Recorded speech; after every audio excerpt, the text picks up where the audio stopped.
Stop the cap. All right, I see I already have religious people commenting underneath the comment section. And I'll dive deeper. First off, let me summarize this entire video by saying that religion is a maxed out credit card. Okay, it's a maxed out credit card. Your card has been declined. Now, anybody who's looked at religion for any period of time already knows that in America, religion has severely declined with millennials and zillennials. And, people will look at America and they'll say, oh, it's because, people walked away from religion. That's why we're having all these social problems and all these behavioral problems, with the youth. And what they're intentionally doing and what they love to do is they love to leap over the socioeconomics. They want to leap over, the rising cost of everything, the rising inflation, and the fact that manufacturing has been taken out of this country, and those type of unionized wages have also been removed from this country because of globalization and NAFTA and a few other things. They want to ignore all that. That has nothing to do with the decline. It all has to do with behavior and your mindset and the concepts of morality that come from, religion. That's what these religious people want to say, right? And this is why the irony with the, everybody pushing back on the Democrats, because I think the Democrats are going to lose because they're doing a whole bunch of goofy shit. Most people don't care for the LGBT community, gay shit. They just don't. Most millennials and zillennials, they're open to the idea, like they don't have a problem with it. They're indifferent to the fact that gay people exist and they should be able to, freely move about and nobody harass them. But the gay agenda that folks see in the media, they're not with that. Even people who aren't religious are not with that because most people are heteronormative, cisgendered, and straight. The other thing, or let me back up because I wanted to talk about the conservatives real quick. So the irony is that people are going to, go towards conservatives, but conservatives are the party of essentially the boomers who are the ones that set up the system to screw over their own grandkids, socioeconomically speaking, when we want to look at housing prices and we want to look at, jobs, and even some of the Gen Xers, because the Gen Xers are the ones that are really in leadership position, right now. So, in corporations and things of that nature where, they don't want to pay anybody. And that's where the root of the problem is.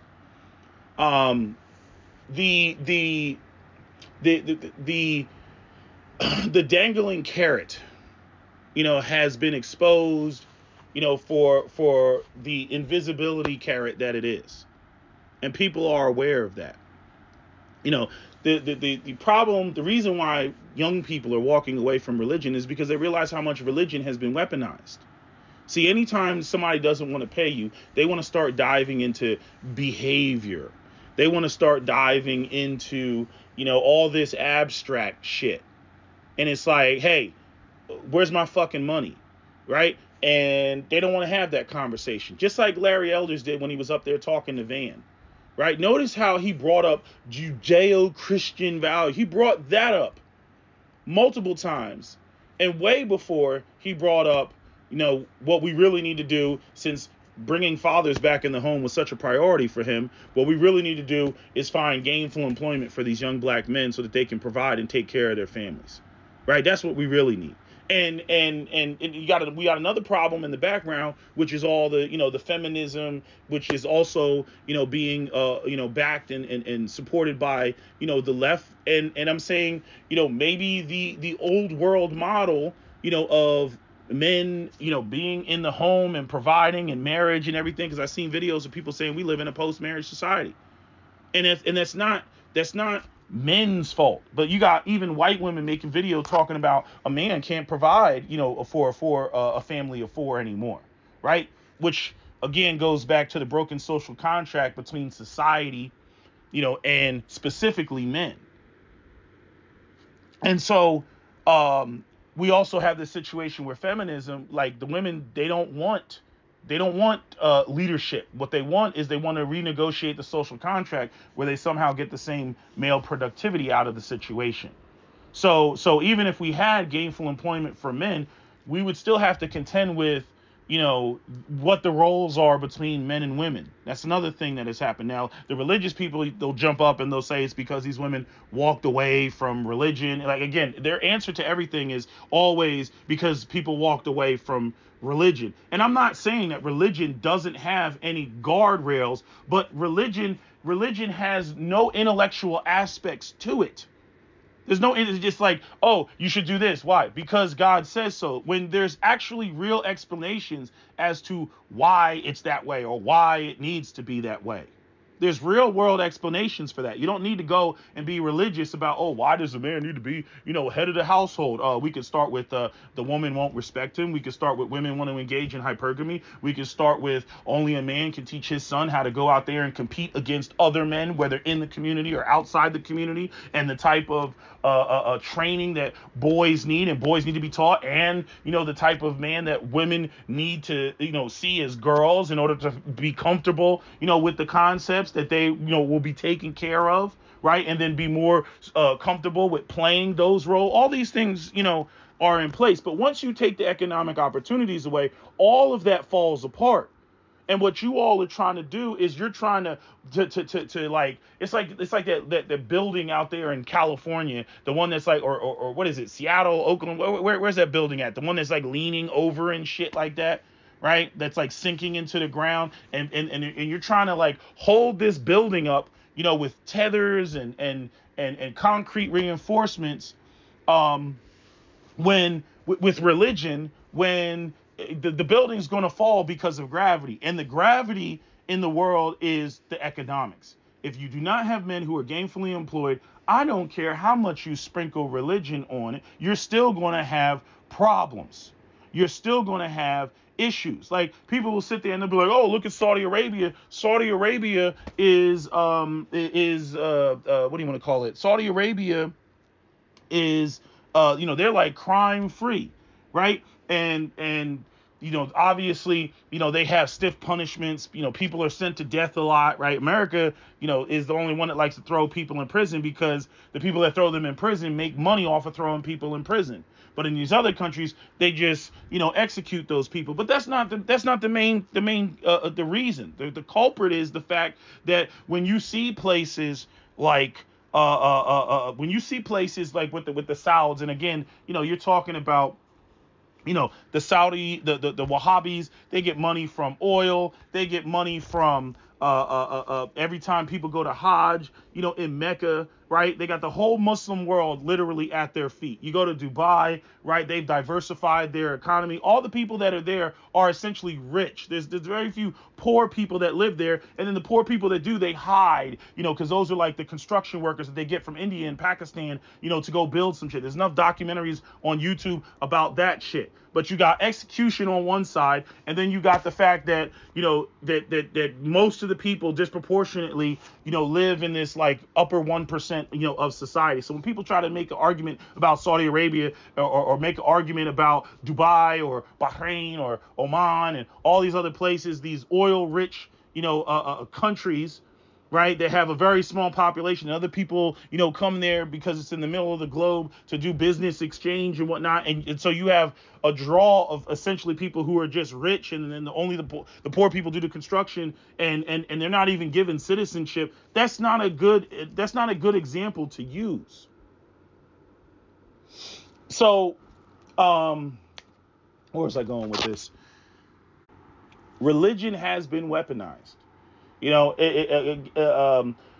What's being said, and it's the classic thing that we talked about before, with, trying to get people to fall in line and behave with concepts of behavior first, as opposed to, actual tangibles and resources. It's like if you wanted to get a 2-year-old to behave, how do you get a 2-year-old to behave? You get a 2-year-old to behave by reward and punishment, right? Reward and punishment. Which means you either have a punishment, like, I don't know, you hit them with the belt, or, right, you start taking things away. You start sanctioning them, things that they like, things that they enjoy. You take them away, right? But what has happened now, especially in Western society with religion and the religious people and the religious right, and the way that the religious right and the corporations are kind of like in bed with each other, they want to make everything about behavior. Okay, there's no tangible reward. Again, going back to what Amos Wilson said, you know what I mean? Values, morals and values are not just things that you just hold. They're not just these like intangible, abstractions that you hold. They must be, reinforced. They must be rewarded. That's what the man said. And what we have now is we have a society where people see that there is no reward. There is the attitude like what the guy said at Davos, you will own nothing and be happy. Okay, you will pay your monthly subscriptions and own nothing. What is it? A fee for service, type of shit. And we see how disastrously that has gone with the AAA gaming world, whether it's Call of Duty or Battlefield or a whole host of other games where they just got their hand out. Give me money, give me money, give me money, give me money. Oh, you want this skin? Give me money, real money. Oh, let's create a freaking gambling system in the game with, RNG and loot boxes. And then not only that, we're going to make you buy another currency like script. We're going to make you buy another currency. And then everything that you buy is odd numbered. So that way you will always have money stuck in our system. And then you will buy more of our script, more of our tokens so that you can spend more money. Right. So again, it's manipulation. It's a game, and again, the religious people spend so much time chastising the people that they never spend any time chastising those in positions of power who are making these type of decisions, who are the real evil people. And this is like I got a friend of mine that he owns a company. He's super religious. And what's so funny is, we get into arguments about religion, and he's the boss, right? So he literally holds people's futures in his hand, okay? And bottom line, at the end of the day, he's a cheapskate. When it comes to his family, he's not a cheapskate, but he's a cheapskate, and he's always talking about people, and people don't want to work, and they're lazy, and they're this and they're that. And I'm not saying it doesn't exist, but at the same time, he wants the type of outcome from like the 1950s when nobody's making that type of money, where you don't have a world where a man married with 2 kids cannot independently support his family. That was a thing. I don't care how you get there. I don't care what type of math that you're doing. I'm saying we don't live in a world where for most men, one man's income could support the entire family. That was a thing, in the 1940s and 50s. That was actually a thing where you had a lot more women, who were stay-at moms. I'm not saying all women were stay-at moms. I'm saying a lot more were stay-at moms, especially in the white community. We all know this. That's why we have the myth of white womanhood. Okay? So now in this environment, men don't have the hope of that, right? So all the I think the worst thing that has happened is the type of manhood identity that the West has sold men. They have no vehicle to actually get there. For most men, they have no vehicle to get there, and so that leads to a lot of frustration, a lot of anger, right? And then what the left comes in and tries to do is it with the the feminism and everything else, they're trying to convince all the men, and the funny thing is they start with the men, that the men should play some bitch ass position and be weak and everything else, and not call it that. But meanwhile, the women and the feminists, right, who are so-called quote unquote empowered, right, and many delusionally so, they're not changing what they value in men and what they're interested in. They're not. I don't care what Leisure Miller, says. I'm like, what do that you are financially supporting are you going to get with? It's a joke. And so again, the people that obviously don't subscribe to that ass backwards world, they're going to be pissed. And when there's no hope of actually going down that path, they're not going to care about society's rules and regulations and morals and principles and all that other shit, because at the end of the day, if majority of people can't obtain that, they're going to reject it. Like I said before, if I have a classroom and 20% of the students are failing and 80% are passing, okay, I have to look at those 20% of students. Why are you all not passing? There's only 2 of you are not passing out of 10 students, right? The other 8 are passing. So clearly the problem is not with the classroom. However, if I flip that around and 80% of my students are failing and only 2 of them are passing, now I have to look at the teacher. I have to look at the curriculum. Might even have to look at the school. Okay? And nobody's doing it. Everybody's just going, oh, it's the men, it's the men, it's the men. And I'm saying, obviously because of the already long established wealth equality in this country, right? Black people are the canaries in the coal mine. Black men are the canaries in the coal mine, right? They were already in dire economic straits, prior, for a very long time prior to a lot of this shit, right?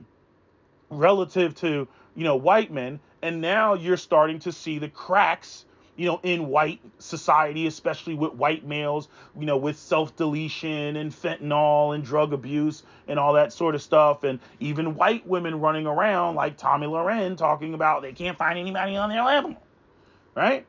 And like I said before, even when it comes to, the women that talk about men need to man up to what? Because again, fundamentally, if you don't believe in patriarchy, if you don't believe in men, playing any sort of traditional role, right? Because once you have men man up, then all that does is activate feminism, does it not? Right? Because the whole reason feminism came into existence is because there were too many men in positions of power. That's how the feminists felt.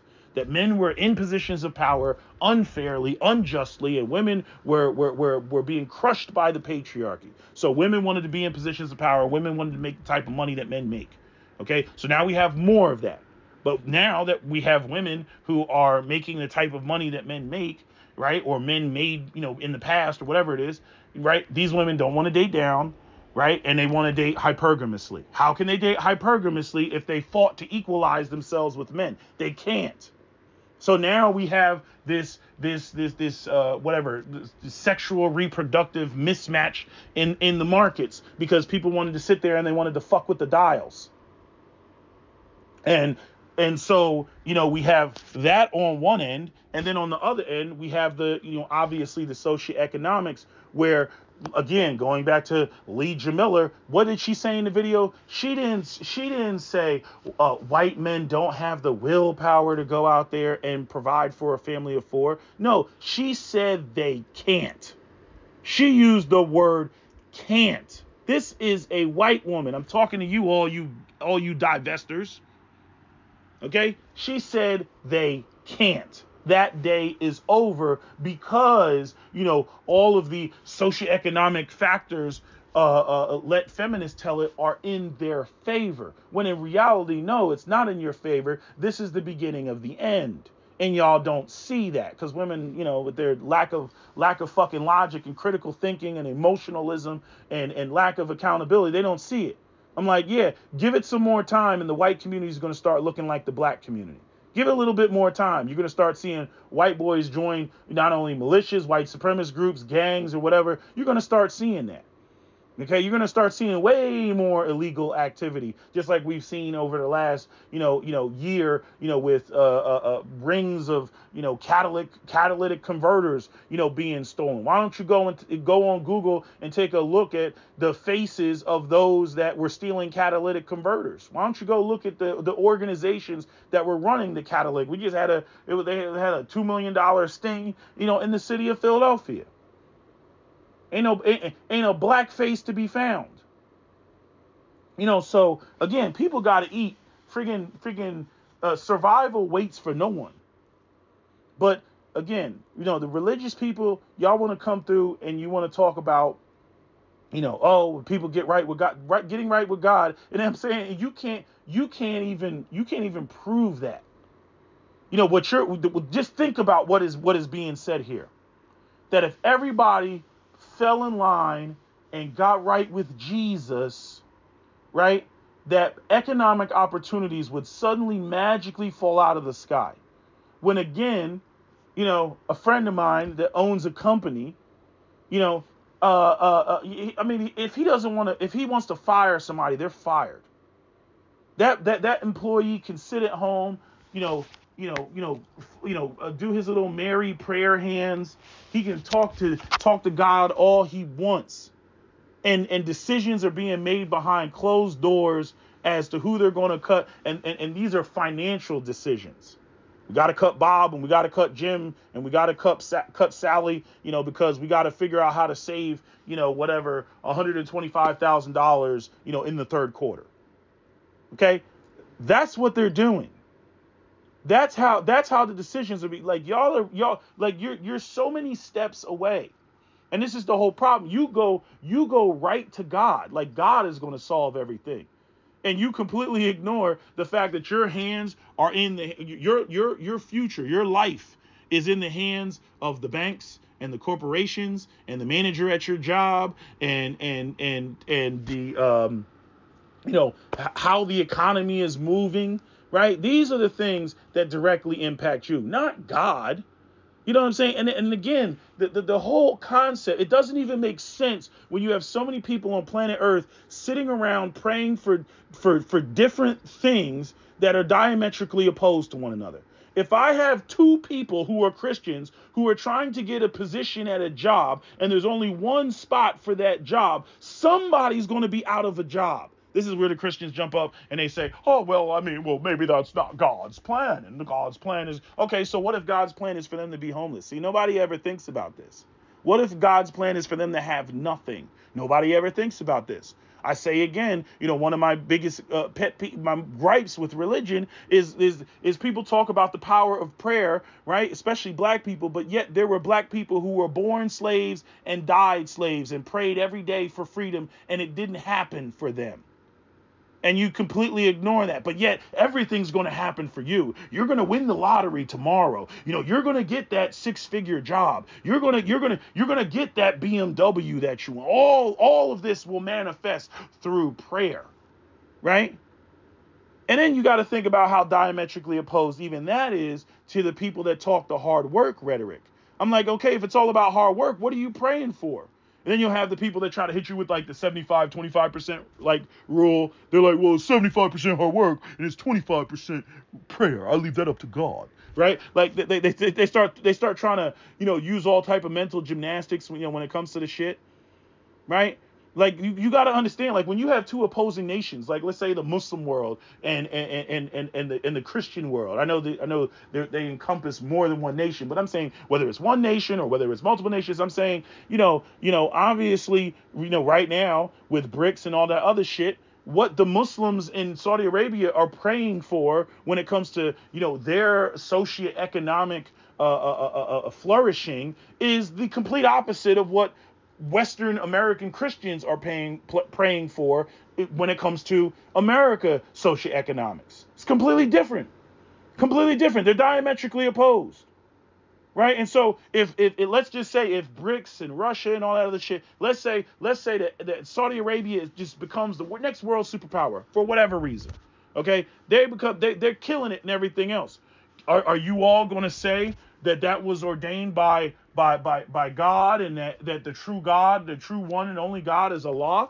Are you going to switch religions because the Saudi Arabia became the world superpower? Are you going to be like, damn, I'm wrong? Or are you going to be like, no, this is a testament of faith and we must go get back, to the real God? Like, again, you're like a, at the end of the day, in that situation, you're like a person that's being a cheerleader for your losing football team. Okay, the consistency of your religious beliefs are inconsistent with the realities of the world. They're inconsistent with the reality of the world and how things are done and how things are put together. They're inconsistent. The solipsism, the narcissism, the arrogance, the God is going to change the entire universe just for me because I'm special is mind numbing. And again, Like I said, millennials and zillennials recognize that this is bullshit. They recognize that it's used as a tool to get people to fall in line and behave, despite the fact that the resources aren't there. We see this with employers. You should want to work here because it's your passion. We're looking for passionate people, but we're also looking for people that we don't have to pay, which is why we're going to try to replace, some of your pay with your desire and passion. You see how that works? And people recognize that. It's so funny. Money is the root of evil, or the pursuit of money is the root of evil, and money is not important, and all that shit. But it's damn important to the people that don't want to pay you. It's damn important to them. It's damn important to the people who will use religion and use all type of mental gymnastics to get around paying you. And what you religious people do, the mistake that you all have made, is you allow that to happen because you're so overzealous about religion.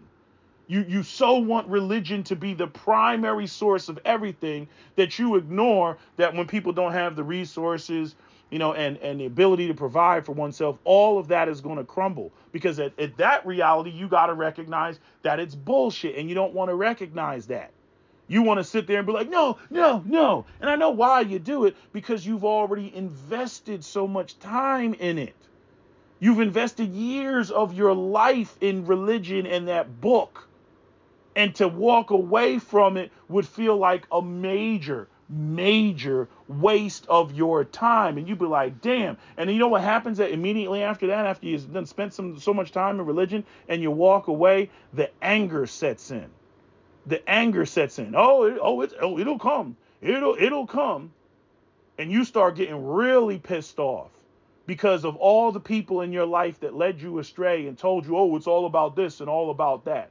This stupid idea that somehow people can't be moral without the concept of religion is bullshit. Especially when we live in a world where societies and organizations and people have put in punishments to breaking whatever rules they set up. You don't need the Bible to tell you that murder is wrong. Guess what? Go out there and let somebody murder somebody, and then there will be a fucking response. Whether you want to say whether you want to say it's been sanctioned or not, the fact of the matter is somebody else in the world is going to be feeling some type of way because you took somebody away from them that they cared about. So it has nothing to do with right or wrong or whatever. That's going to be built right into the shit when that motherfucker, the brother comes looking for your ass. It's just the way that people fall for this shit, especially black people. It's sad. These other groups came into Africa with the Bible. They came into Africa with the Quran. And they got black people on some stupid shit. And then when talking about just America in general, the boomers, it looks like the religion works when there's economic opportunities all over the place and everybody's living good and it's almost impossible to fail because you can literally just quit one job at Chrysler, walk across the street and walk into General Motors and get the job the same day, without having to go through, 15 interviews and screenings and shit like that. See, it's easy to sit there and say God is good all the time and all the time God is good. Yeah, when everything is good. But how long do you think that people are going to sit around and not, be able to live life and tell themselves, oh, this is a test. God is testing me. Oh, this is a test. Oh, this is a test.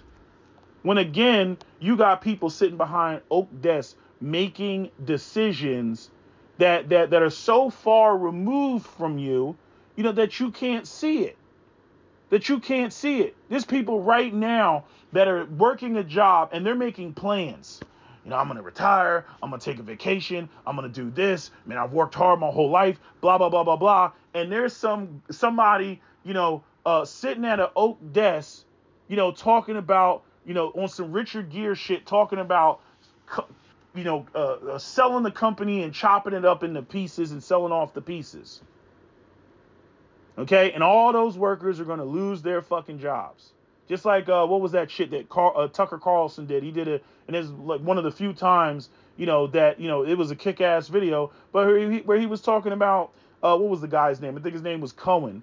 Where he I think it was like a Bass Pro or something like that. He I don't know, did something with the stocks, bet against the market or something like that, and just laid off like a whole bunch of people and shit. That relied on that for a job. Again, capitalism doesn't give a fuck about that. Capitalism is just about the raw numbers and whatnot. And companies making money. And unfortunately, it's gotten so out of whack that this quote unquote America that conservatives say that they want and they believe in, they're not even supporting. They're not even supporting. So all we're left with is smoke and mirrors. All we're left with is religion in a vacuum. That's what we're left with. We're left with religion in a vacuum, and religion in a vacuum doesn't work. If you want to see just how much bullshit religion is, vacuum everything out of the room, and you will see things collapse. You will see crime rise. You will see poverty. You will see drug addiction. You will see domestic abuse. You will see whatever, home invasions, carjackings. You will see all of that. Okay? When you just leave religion in the room and nothing else is in the room. Like, why do y'all run around and act like we're just, balls of light and energy and shit, and we don't need to eat, right? We don't need food and shelter. We don't need any of these tangible, visceral things of the world. Why do you all act like that? Why do you act like we're like some sort of transcended species and shit like that, flying around, with UFOs and shit like that? We're on Star Trek. We go to the holodeck and we say, computer, make me a brandy from 1806. You know what I'm saying? Like, why do y'all act like that's the world that we live in? We don't live in that world, right? We don't. So, all of you present these type of arguments and they go nowhere, and your shit is failing. Like, and again, I got the numbers to freaking prove that shit. People are not becoming more religious. They're becoming less religious. What people actually are becoming is they're becoming more conservative because they're sick and tired of all the goofy shit where, they took all the bumpers, off of the road, and we live in this anything goes society. People don't want to live in an anything goes society. And that has nothing to do with religion. Religious people, obviously, they'll say, oh, well, see, it's because we walked away from this and that and blah, blah, blah, blah, blah. People are thinking for themselves. People have information in their hand. I'm using a freaking, what do you want to call it? I'm using a computer, a handheld computer that gives me access to all the information in the world. Okay, I can look at random places on the globe. I can see people interacting, documentaries, all of the type of stuff, literally in what's in my hand and what I'm speaking to you right now. The other day I was looking at this beautiful scenery of Damavan Peak, right? Because I was a big Call of Duty 3 fan, and I was like, why did Call of Duty 2042 suck so goddamn bad? And I was like, why? The level design is terrible. I'm like, remember levels like Damavan Peak? Remember levels like that? Right? And I went and I was like, is there really a Damavan Peak? So I Googled this shit, and I was like, oh my God, this shit is fucking beautiful, right? Like just the scenery of it, right? Which is, Damavan Peak is in Iran, because the game was taking place in Iran, right? But Damavan Peak, I was like, oh, this shit is fire. This is fire. It looks like a goddamn Disney movie. You know what I'm saying? But this is the population that you're dealing with, especially when it comes to young people. Old people are information deficient. Old people, a lot of the Gen Xers rolling into the boomers, they are information deficient. And they don't interconnect things, and they got simple ass minds, and it's very simple. You just get up and go to work every day, and then you work there for the next 30 years, and then you get your retirement, your pension, and then you play with your grandkids, and you go on a couple fishing trips, and then you die. And that's how life is, and all you got to do is just put in some hard work, blood, sweat, and tears, roll your sleeves up, and everything will work out, because this society rewards hard work. And that's how, me and your grandmother were able to go out here and buy a house. We paid for that house. We paid $30,000 for that house. And today, that house is worth, $582,000, and so, we might sell the place, and what your mother and I really wanted to do is we wanted to move to Alaska and get a nice little cabin, right by the side of a nice pristine lake, and just live out our days there, where I could just go fishing every day if I wanted to. Yeah, so that's what y'all need to go out here, instead of spending all your time on the goddamn internet and watching all these goddamn videos about information and technology and banking and fractional reserve banking and how the housing markets really work and what you're really signing off for when you go out here and you take out student loans that we told you to go out here and take out, and how you gotta, go out here and switch jobs every 2 years in order to move up. I know that's completely against the advice that we gave you, but I'm saying, I don't know why you just don't take our advice, and why you're going out there and listening to all these, jang-fangled and people giving all this information on the internet. That's the world that was. It doesn't exist anymore.